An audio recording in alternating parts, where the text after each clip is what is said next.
नमस्कार, हमारे इस खास बुलेटिन में आपका स्वागत है। मैं हूं आपके साथ आस्था कौशिक। यूपी की जुड़वा बहनें रिद्धि और सिद्धि जो जन्म से ही चेस्ट से एक दूसरे से जुड़ी थी, दोनों को नई जिंदगी मिली है और ये करिश्मा हुआ है देश के सबसे बड़े अस्पताल दिल्ली के एम्स में। खबर दिखाएंगे आपको। नमस्कार, मैं हूं आपके साथ मेनका चौधरी। उत्तराखंड के उत्तरकाशी से बेहद ही चौंकाने वाली तस्वीरें सामने आई। यहाँ के एक स्कूल में छात्राएं जोर जोर से चिल्ला रही हैं। स्कूल में जो भी हो रहा है वो सामान्य नहीं है। क्या हो रहा है स्कूल में, क्या परेशानी है, दिखाएंगे आपको।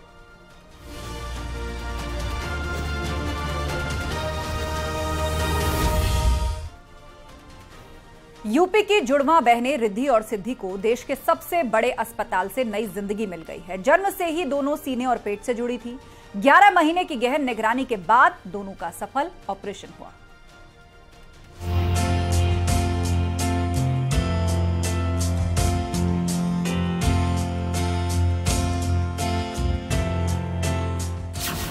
दिल्ली एम्स में मिली है यूपी की दो बच्चियों को नई जिंदगी। दिल्ली एम्स में दो जुड़वा बहनों रिद्धि और सिद्धि को 9 घंटे की सर्जरी के बाद अलग कर दिया गया। दो जुड़वा बहनों की सफल सर्जरी के बाद माता पिता की खुशी का ठिकाना नहीं है। बता दें कि रिद्धि सिद्धि दोनों छाती से जुड़ी हुई थीं। शरीर के अंदर लीवर का कुछ हिस्सा जुड़ा हुआ था। पिता अंकुर गुप्ता और मां दीपिका गुप्ता बरेली के रहने वाले हैं। गर्भ के दौरान ही पता चल गया था कि बच्चे जुड़े हुए हैं। बच्चों के जन्म के बाद 11 महीने तक एम्स ने इन पर नजर रखी। 11 महीने के बाद सर्जरी हुई और 9 घंटे की सर्जरी के बाद दोनों बच्चियों को अलग कर दिया गया। बीते 3 दिनों में एम्स के अंदर ये तीसरी सर्जरी है कि सक्सेसफुल सर्जरी हो गई है, क्योंकि दोनों बच्चों की जो चेस्ट है, पेट आपस में मिले हुए थे, करवट नहीं ले पाती थी, बहुत दिक्कतें होती थी। बहुत दिक्कतें। मैं बहुत खुश हूँ कि मेरे बच्चे ठीक हो गए हैं। हमें यहाँ बहुत टाइम हो गया है, ऑलमोस्ट 1 ईयर हो गया है। तो ये मिरेकल हुआ हमारे लिए, तो एक नई लाइफ मिली बच्चों को हमारे। अच्छा, कब से जब ये बॉर्न हुए थे तब से ही प्रॉब्लम्स थी, तो कब से आपका एम्स आना हो रहा था? कितना टाइम आपको लगा? कितनी मुश्किलें भी रही? मेरी डिलीवरी एम्स में ही हुई है कि जब से पैदा हुए हैं ये एम्स में ही है, अभी घर नहीं गए।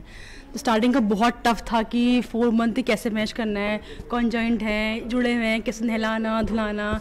बट डॉक्टर्स ने हेल्प करी, नर्सिंग स्टाफ ने, सब ने बहुत हमारी हेल्प करी। फिर ऐसे करते करते करते ये हमारा सफ़र पूरा कंप्लीट हुआ और फाइनली सर्जरी हुई और बच्चे हमारे ठीक हो गए। तो 1 साल से आप लोग यही हैं, किस तरीके से आप लोग मैनेज करते आए? और दूसरी इम्पोर्टेंट चीज़ ये है कि सुना बहुत सारे डॉक्टर्स की टीम्स ने ये किया है, तो कितने डॉक्टर्स की पूरी टीम थी जो इसको पूरा देख रही? 20 डॉक्टरों की टीम थी पूरी। अच्छा, कितने टाइम से आप लोग कैसे मैनेज कर रहे थे? 1 साल कैसे हॉस्पिटल में आप लोग रहे? 1 साल तो यहीं बिताए। मैं बाहर रहता था रूम लेके और ये यहीं रहती थी। देखिए, ये है 11 जून को सर्जरी से पहले की रिद्धि सिद्धि की फोटो और उसके बाद जब सर्जरी हुई तो अब दोनों बहनें अलग होने के बाद ऐसी दिख रही हैं। संयुक्त जुड़वा बच्चों को अलग करना एक जटिल सर्जरी मानी जाती है, जिसके लिए radiologist, anaesthesiologist, plastic surgery, cardiothoracic surgeon और नर्सिंग समेत अलग अलग विभागों को एक साथ मिलकर काम करना होता है। एम्स के पीडियाट्रिक सर्जरी विभाग के विभागाध्यक्ष प्रोफेसर डॉक्टर मीनू वाजपेयी ने पूरी टीम के साथ इस सर्जरी को पूरा किया। दोनों बच्चियों के माता पिता बेहद खुश हैं। उनका कहना है कि ऐसा लग रहा है मानो उनका वनवास खत्म हो गया है और उनकी बेटियों को नई जिंदगी मिल गई हो। फराह खान, न्यूज़ 18 दिल्ली।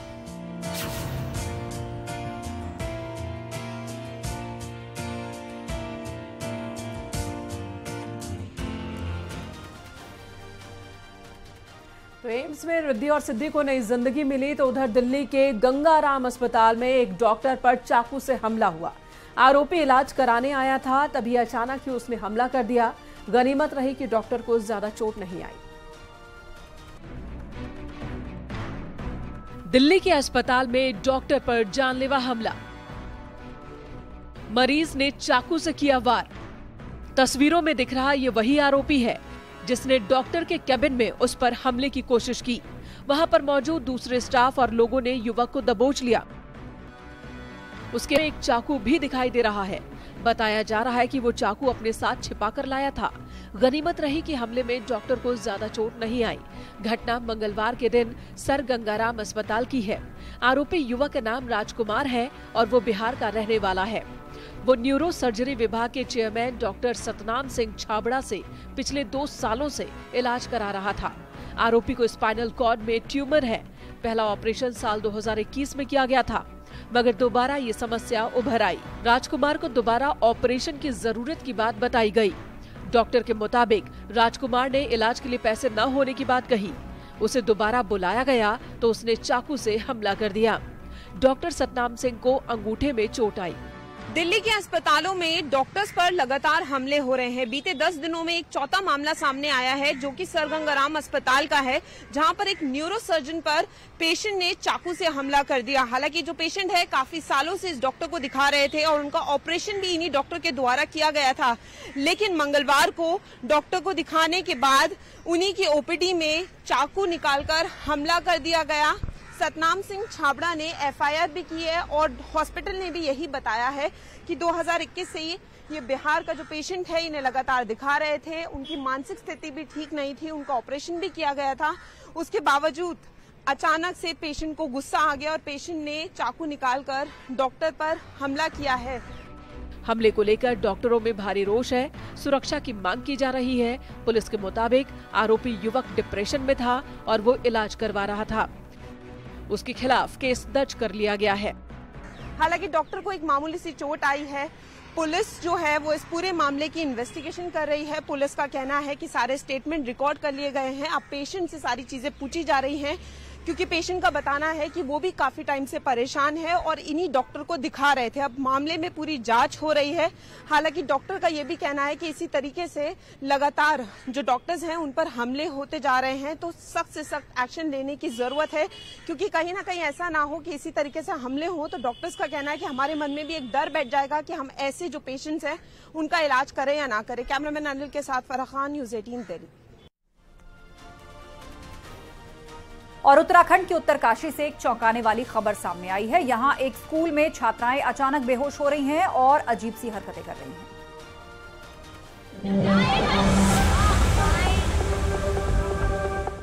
उत्तरकाशी के राजकीय इंटर कॉलेज की ये तस्वीरें हैं। स्कूल में पढ़ने वाली ये छात्राएं जोर जोर से चिल्ला रही हैं, अजीब सी हरकतें करती हुई दिखाई दे रही हैं। कुछ तो बेहोशी की हालत में भी चल रही हैं। स्कूल प्रशासन की माने तो ऐसा कई दिनों से हो रहा है, जिससे स्कूल का स्टाफ बेहद ही चिंता में पड़ गया है। पूरे इलाके में हड़कंप मचा हुआ है। कुछ लोग ऐसे भी हैं जो इसे भूत प्रेत का साया होने का दावा कर रहे हैं।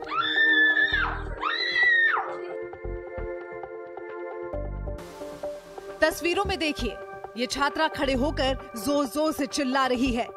आसपास के लोग उसे समझाने की कोशिश करते हैं, लेकिन उस पर कोई असर नहीं होता। नीचे कतार में बैठी ये छात्राएं एक साथ रोना शुरू कर देती हैं, सर को हिला रही हैं। जो कुछ दिखाई दे रहा है वो बिल्कुल भी सामान्य नहीं है। स्थानीय लोगों के मुताबिक स्कूल परिसर में एक नई बिल्डिंग बनाई गई है और पिछले हफ्ते से ही इस बिल्डिंग में 9वीं से लेकर 12वीं तक के छात्रों को बैठाया जा रहा है। लेकिन 5 से 6 दिनों से स्कूल में ऐसी तस्वीरें आम हो गई हैं। रोज छात्र ऐसे ही जोर जोर से चिल्लाते हैं और बेहोशी में चले जाते हैं, जिसके बाद उन्हें अस्पताल ले जाना पड़ रहा है। स्थानीय लोगों के मुताबिक नई बिल्डिंग के इस्तेमाल के बाद ही ऐसी समस्या सामने आ रही है। सोशल मीडिया पर भी ये तस्वीरें तेजी से वायरल हो रही हैं। इस पर तरह तरह की प्रतिक्रियाएं सामने आ रही हैं।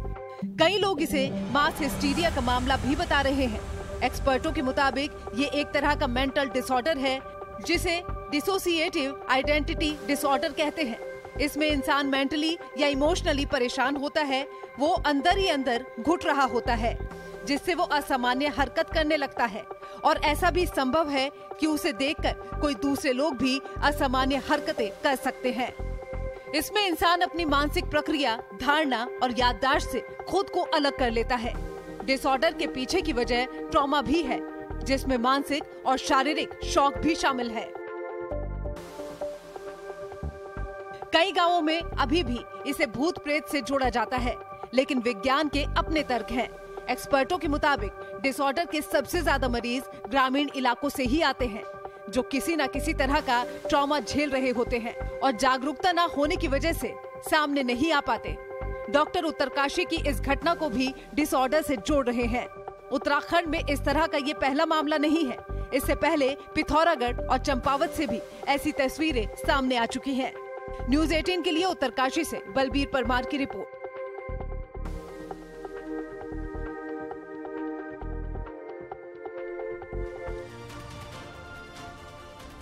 उधर झांसी में एक ऐसा केस सामने आया है जिसमें दावा किया जा रहा है कि अंधविश्वास की वजह से एक लड़की ने खुद को आग लगा ली और जान दे दी।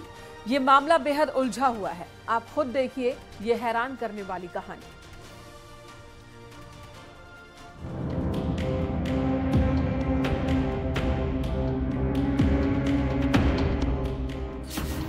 अंधविश्वास है या मानसिक रोग?